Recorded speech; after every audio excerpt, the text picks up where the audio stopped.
Polda Metro Jaya kembali mengungkap praktik penipuan investasi perumahan syariah di Serang, Banten. Sebanyak lebih dari 3.000 orang calon penghuni perumahan Amanah City tertipu dengan kerugian mencapai 40 miliar rupiah. Penipuan berkedok investasi syariah bukan yang pertama kali terjadi di Indonesia. Masih jelas diingatan bagaimana penipuan investasi kampung kurma menghebohkan publik beberapa waktu lalu. Alih-alih untung, ratusan investor harus menanggung kerugian hingga miliaran rupiah akibat ketidakjelasan status perkebunan. Mereka harus punya perizinan, ya. Jadi kalau kami di DSN MUI, kami memberikan semacam kayak pernyataan kesesuaian syariah atau sertifikasi syariah atau dengan menunjuk Dewan Pengawas Syariah di lembaga-lembaga bisnis, keuangan, dan perekonomian, ya, itu tentu dengan sebuah acuan bahwa lembaga-lembaga ini sudah beres mengurus proses perizinan berdasarkan hukum-hukum positif yang memang mereka harus penuhi, gitu ya. PT ini dia menjalankan usahanya memang tidak ada berizin yang kami tangani. Ya, jadi dia hanya punya izin lokasi, dia tidak punya izin membangun, dia tidak punya tanah, tapi dia sudah melakukan penjualan rumah. Modus yang pertama yaitu dengan harga yang murah. Yang pasti harga rumah di bawah standar, murah, kemudian lokasi yang strategis. Selain itu juga adanya 6 manfaat yang mana tanpa denda, kemudian tanpa BI checking, tanpa KPR, tanpa bunga, tanpa riba. Itu yang mereka selalu tonjolkan. Tipu daya dan bujuk rayu terus dilancarkan oleh para pelaku.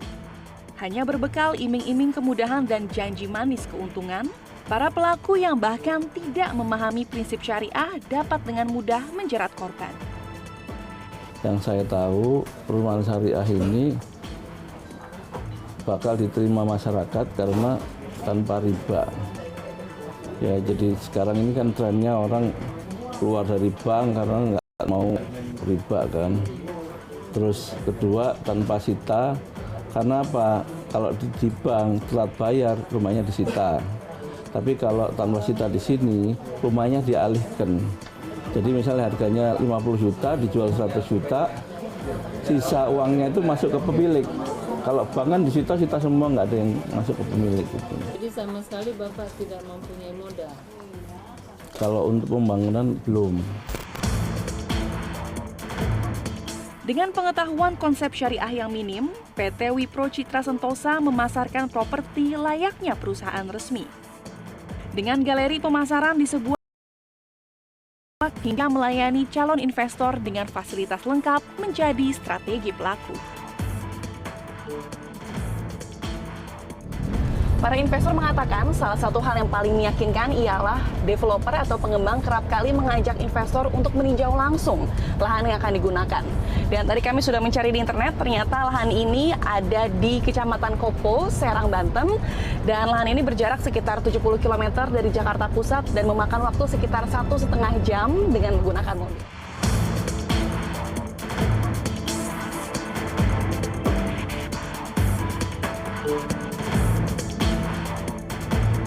Pemirsa, inilah lahan yang dijanjikan oleh PT Wipro Citra Sentosa untuk kemudian dibangun sebuah perumahan bernama Perumahan Amanah City. Namun dapat dilihat di sini berdasarkan pantauan kami hanya ada satu bangunan rumah di depan lahan yang rencananya akan digunakan untuk kantor marketing galeri PT Wipro Citra Sentosa apabila nanti perumahan telah selesai dibangun. Selain dari rumah di depan lahan tersebut, tidak ada satupun rumah yang sudah dibangun atau tidak ada sama sekali tanda-tanda proyek pembangunan rumah di atas lahan ini.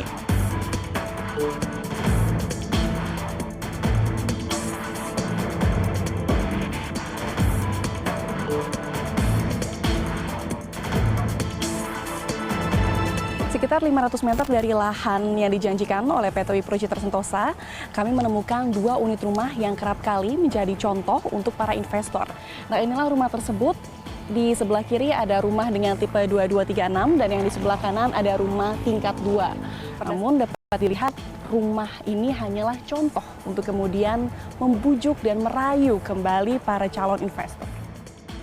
Kebetulan teman saya itu katanya kan promosinya dia bilang di sana percaya kok karena ada ustadznya banyak, termasuk ada dari MPI ya. Itu ada Ustadz Cepi katanya. Nah itu dia, saya juga kaget sih karena Ustadz Cepi pada saat gathering pun itu ada. Saya pernah ikut gathering sekali. Di situ kondisinya tuh banyak orang, banyak pihak yang terlibat dari PT Wipro, termasuk juga aparat-aparat yang ada di sana, baik mungkin polisi ataupun aparat kelurahan atau desa, itu semuanya rame dan nggak pernah ada rasa curiga lah pada saat gathering itu. Apalagi banyak banget yang datang, semua juga syar'i, semua juga pada oke lah pokoknya. Karena memang janji manisnya, terus promosi-promosi, termasuk dia kan juga ada pameran di JCC.